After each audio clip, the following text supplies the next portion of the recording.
जैसे आपने बताया कि हमने 20 वॉल्यूम को यूज किया, 30, 40 और 10 वॉल्यूम को यूज नहीं किया। सबसे पहले हम जो मेन टॉपिक है समझ लेते हैं। अधिकतर हमारे 4 से 5 डेवलपर बनाए जाते हैं कंपनी द्वारा। इसमें अगर वेला के पास देखूं तो समथिंग 5 डेवलपर उनके पास है। सॉचो के पास 4 डेवलपर है, मैट्रिक्स के पास 3 डेवलपर है, लॉरेल के पास 3 डेवलपर है। मतलब अधिकतर 3 डेवलपर से लेकर 5 डेवलपर तक ही समथिंग रहेंगे। सॉचो के पास 4 डेवलपर है, इसके पास 10 वॉल्यूम, 20 वॉल्यूम, 30 वॉल्यूम, 40 वॉल्यूम, ठीक है। और इसके बाद अगर वेला की बात करें तो उसमें 1.9%, 4%, 20 वॉल्यूम, 10 वॉल्यूम से अलग अलग 5 समथिंग डेवलपर है। अब इनको हम यूज कैसे करते हैं वो समझना है। एक हम कलर ट्यूब हमारा देखा होगा, हमने कलर ट्यूब और डेवलपर को जब तक हम आपस में मिक्स नहीं करेंगे हमारा कलर नहीं बनेगा, ठीक है। अब मैं बात करता हूँ 10, 20, 30, 40। इसमें जो ऑक्सीजन रहेगा आपका, ऑक्सीजन मतलब आपका जो केमिकल जैसे हम यूज करते हैं ना, इसमें एक तरह सिंपल लैंग्वेज उसको अमोनिया बोल सकते हैं हम। तो कितना परसेंट इसमें अमोनिया रहेगा, तो 10 वॉल्यूम में 3% आपका ऑक्सीजन रहेगा, ठीक है। हाइड्रोजन मतलब वाटर बोलेंगे उसको हम, तो कितना रहेगा, 97% रहेगा। इसमें जो कलर डिपोजिट की जो क्षमता है वो 90% रहेगी। लिफ्टिंग की क्षमता है 10% रहेगी। अब लिफ्टिंग का मतलब क्या होता है, आपको 1 से 10 तक सीढ़ी चढ़ना है तो उसको हम लिफ्टिंग बोलेंगे, ठीक है। तो 1 से लेकर 10 तक आपको लिफ्टिंग करना है, तो अगर 10 वॉल्यूम की बात करूं मैं यहाँ से यहाँ तक, तो ये सिर्फ 10% लिफ्टिंग करेगा। मतलब 0 से लेकर 1 सीढ़ी चढ़ने का काम करेगा वो, कौन सा, 10 वॉल्यूम। लेकिन डिपोजिट की बात करूं मैं तो 90%। अभी 90% अपना काम कैसे करेगा, कब करेगा, मैं आगे बताऊंगा आपको। जब तक ये आपस में मिक्स नहीं होगा कलर नहीं बनेगा, हमारा अप्लाई नहीं होगा। डेवलपर का काम क्या है, कैसे काम करेगा, पहले सुनो समझो।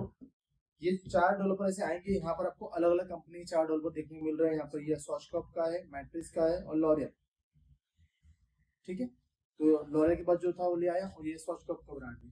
तो ऐसे 4 डेवलपर आपको देखने को मिलेंगे, 10, 20, 30, 40। आप समझो कि कैसे हमको इसको यूज करना है, काम करना है। ये समझ में आ चुका है आपको। डेवलपर हमारे ये क्या कहलाएंगे। तो जो इसकी जो डिपोजिट क्षमता है 20 वॉल्यूम की, 1 से 2 लिफ्टिंग की रहेगी। 30 वॉल्यूम की बात करो अगर मैं, 30 वॉल्यूम में ऑक्सीजन आपका 9% रहेगा, हाइड्रोजन आपका 91% रहेगा।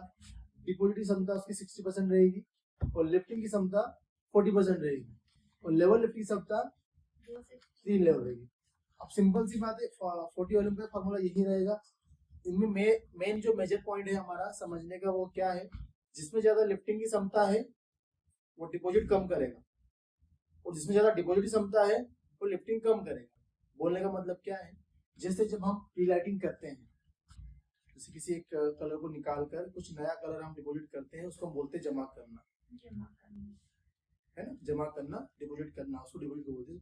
तो जब किसी एक कस्टमर का 3 या 4 या 5 नंबर का हेयर होगा, इंडियन हेयर के हिसाब से 3, 4, 5 का हेयर होगा, उसको कुछ नया फैशन शेड चाहिए, चॉकलेट ब्राउन में, रेड ब्राउन में, कॉपर में, ब्लॉन्ड में, या एश फेमिनिन कलर चाहिए, तो हमको क्या करना होता है, उसको पहले प्रीलाइटिंग करना होता है। सिंपल लैंग्वेज में उसको ब्लीच बोल सकते हो, प्रोफेशनल लैंग्वेज में अलग अलग नाम मैंने बताया आपको, ब्लाउंडर, प्रीलाइटिंग, स्मार्ट, मास्टर ब्लॉन्ड, जो भी जो नाम है, मास्टर लाइट वगैरह, ठीक है। तो वो क्या करता है, उस कलर को पहले निकालता है, इसके साथ ब्लू डॉल के साथ मिक्स करके हम उसको निकालते हैं, किस लेवल का कलर चाहिए आपको।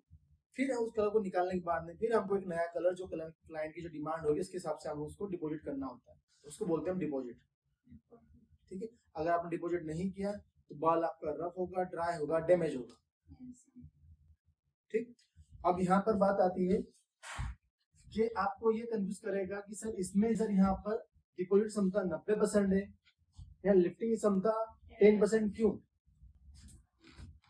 ये कुछ आपको कंफ्यूज कर रहा है।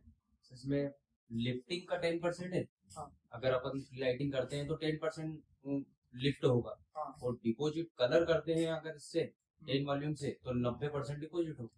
डायरेक्ट हेयर के ऊपर या प्रीलाइटिंग के ऊपर, प्रीलाइटिंग। हाँ। और डायरेक्ट करोगे तो नहीं होगा, नहीं होगा, उसको क्षमता नहीं है, उसमें ऑक्सीजन पावर इतना नहीं है। अब डेवलपर का काम क्या है, डेवलपर का काम है ऑक्सीजन क्रिएट करना और क्यूटिकल को ओपन करना, क्यूटिकल को स्वेल करना। कलर हमारा कहाँ होता है, कोटेक्स लेयर पे होता है। कोटेक्स में कहाँ कितनी लेयर होती है हमारे बालों की, 3 लेयर, एपिक्यूटिकल, एक्सोक्यूटिकल, एंडोक्यूटिकल, फिर ऑर्थोकोटेक्स, पेराकोटेक्स, माइक्रोफिब्रिल, मैट्रिक्स, मैक्रोफिब्रिल, प्रोटोफिब्रिल चेन, फिर केराटिन, फिर बॉन्ड। ठीक है, तो हम कहाँ काम करते हैं हेयर ड्रेसर? कोटेक्स पे काम करते हैं। सभी जो भी ट्रीटमेंट करते हैं वो कोटेक्स पे काम करते हैं, क्यूटिकल से लेकर हम कोटेक्स तक काम करते हैं। तो जो मेटिस लेयर हमारा जो कलर हमारा जो लेयर आता है वहाँ हमारा कलर डिपॉजिट होता है। ठीक है, अब उसको डिपॉजिट कर उसको क्यूटिकल को ओपन करने के लिए क्या करना पड़ता है? यहाँ पर ये डेवलपर हमारा हेल्प करता है उस क्यूटिकल को ओपन करने का। कुछ समय तक ऑक्सीजन हमारा काम करता है, उसके बाद वो वापस नॉर्मल हो जाएगा। सोडा कैसे होता है? एकदम उसको ओपन किया आपने और जंप करेगा, फिर वापस रिलैक्स हो जाएगा, है ना? तो डेवलपर हमारा वही काम करता है, हमको हमारे हेयर में क्यूटिकल को स्वेल करके उसको क्यूटिकल ओपन करके कलर को वहाँ हेल्प ले जाता है, मतलब कि पहुंचाने में हेल्प मदद करता है हमारा। तो मुझे कैसे अपने कलर को डिपॉजिट करने के लिए किसका यूज करना चाहिए, 10 का या 20 का 30 का।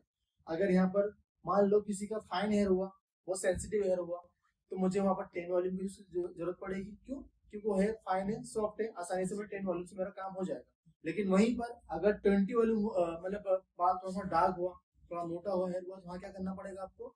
20 वॉल्यूम लेना पड़ेगा, क्योंकि उसकी क्षमता ज्यादा है किसकी? ऑक्सीजन की। वो ज्यादा थोड़ा सा स्ट्रॉन्ग है 10 वॉल्यूम से, कि मुझे ज्यादा हेल्प करेगा, आसान मुझे कर देगा कलर को डिपॉजिट करने की। आप सोचोगे कि मैं हर जगह 10 वॉल्यूम लूँ तो काम नहीं होगा। आप सोचो हर जगह 20 वॉल्यूम लूँ, नहीं होगा। हमको हर बार कस्टमर के हेयर को भी देख के काम करना पड़ेगा। अगर कस्टमर के हेयर को देख के अगर आपने नहीं किया तो फिर वही वाला काम हो जाएगा जो पहले से हम करते आ रहे, काटो घोलो लगाओ। तो कभी कलर तुक्के में आएगा, कभी कलर नहीं आएगा। तो इसलिए पहले हेयर की हिस्ट्री को समझना पड़ेगा कि मुझे फाइन हेयर के ऊपर डेवलपर कौन सा लेना है, थोड़े मीडियम थिक हेयर के ऊपर कौन सा लेना है, केमिकल हेयर के ऊपर डेवलपर कौन सा लेना है मुझे। ठीक है, कोटिंग वाले हेयर के ऊपर मुझे कौन सा डेवलपर लेना है। जब तक इनको समझोगे नहीं, आपको समझ नहीं आए। तो ये ध्यान आप दो बार बार कि मुझे कहाँ पर डेवलपर कौन सा यूज करना है, ये आपको फोकस करना पड़ेगा। ठीक है, अब सिंपल सी बात है, इसके अंदर ऑक्सीजन कम आता, यहाँ देखोगे आप ज्यादा है, हमारा 12% इसका ऑक्सीजन है, लेकिन यहाँ पर 9-6% 30%। तो इसमें हेयर के हिसाब से होगा। अब सोचोगे मैं एकदम केमिकल वाले हेयर के ऊपर 40 वॉल्यूम लगाऊंगा तो क्या होगा? हेयर बर्न हो जाएगा, जल जाएगा, है ना। अब यहाँ पर मैं सोचा कि मैं एकदम कोटिंग वाले हेयर के ऊपर 10 वॉल्यूम लगाऊंगा तो और वो काम नहीं होगा। तो हमको वहाँ पर हेयर को समझना पड़ेगा ना, प्लस हेयर की हिस्ट्री को समझना पड़ेगा। कि हम जब ये सब बोलते हैं कि कंसल्टेशन सबसे पहले करते हैं कि मैम मुझे बताइए आप अपने बालों में क्या क्या लगा रहे हो और क्या डिमांड है आपकी। उसके बाद में डिसाइड करूंगा मुझे कौन सा आपको कलर करना है और मुझे कौन सा वॉल्यूम यूज करना है। आया समझ आपको? अब ये चीज हम जब प्रैक्टिकल करने जाएंगे, अभी तुम थ्योरी को समझ रहे, जब प्रैक्टिकल करने जाएंगे तो आपके लिए और आसान हो जाएगा। अभी थोड़ा सा मुश्किल होगा आपको थोड़ा समझना कि थ्योरी तो आप समझ लिया, जब तक प्रैक्टिकल नहीं करेंगे हमको समझ में नहीं आएगा। बस इतना ध्यान दो, ये माइल्ड डेवलपर है, ये स्ट्रॉन्ग डेवलपर है।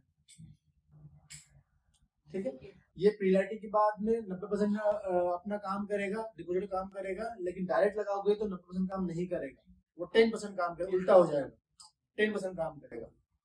लाइटिंग करेंगे तो ये 90% का काम और अगर हम 12% वाला डेवलपर लेंगे कलर डिपॉजिट करने के लिए, तो कलर को फेड कर देगा। समझने के लिए कर रहे हैं हम, तो कलर को फेड कर देगा। तो इसलिए हर जगह हम 40-30 को यूज नहीं करते, 30 को बहुत कम यूज करते हैं, हम अधिकतर यूज करते हैं 20 वॉल्यूम को। ठीक है ना, डायरेक्ट कलर करने के लिए। अब हम 10 वॉल्यूम कहाँ पे यूज करते हैं? जब किसी का सेंसिटिव स्कैल्प हुआ, किसी को इचिंग जलन हुई, तो आप उसको हम 10 वॉल्यूम यूज कर सकते हैं रूट पे लगाने के लिए, क्योंकि वहाँ पे स्कैल्प इतना इचिंग नहीं करेगा। कुछ बोलते हैं ना, मुझे ना मैं कलर लगाता हूँ मुझे बहुत ज़्यादा इचिंग होती है, जलन होती है, तो कई जगह पर बहुत ज़्यादा 20 वॉल्यूम या कुछ जगह पर 30 वॉल्यूम भी लगा सकते हैं गलती से।